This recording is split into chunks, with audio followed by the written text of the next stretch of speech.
Hi, Reggie back speaking about healing America's narratives, the feminine, the masculine, and our collective national shadow, becoming more fully human. And I'd like to pick up with the idea of shadow again, as it's used in the book. It refers to the Jungian concept of shadow, where an individual denies or has repressed some aspect of him or herself and tends to project it onto others. So an example might be if in my family of origin, anger were not permitted. That actually isn't true in my case. As a New York Italian-American Catholic, anger was very present. We'd yell and scream and then we'd just move on and everybody would be okay.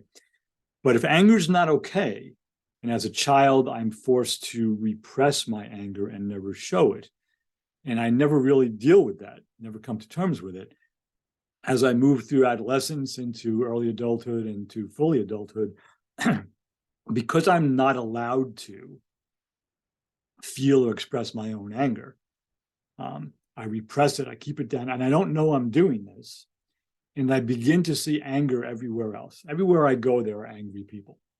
Now, these people may or may not actually be angry. That's not important. The important thing is I'm projecting mine onto them. Okay. And the only way to begin to uncover this shadow element, which usually is the symptom of it, is typically a disproportionate response to a person or an event or an issue. So it's a much bigger response than a reasonable person might have.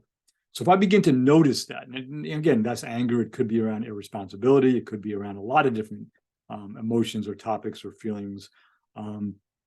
If I begin to explore that, I might be able to recognize and uncover some of my shadow.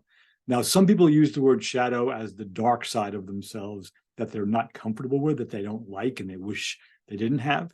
But if you're aware of it, the way we're referring to it in the book, it's not the shadow that we're referring to. That's a fine use of the word shadow, but I'm referring specifically here to that which is not known and has to be uncovered or discovered. And we'll see how that plays out in the history of the United States as we move forward in these conversations, and or if you read the book. So thanks for listening, and I look forward to seeing you again.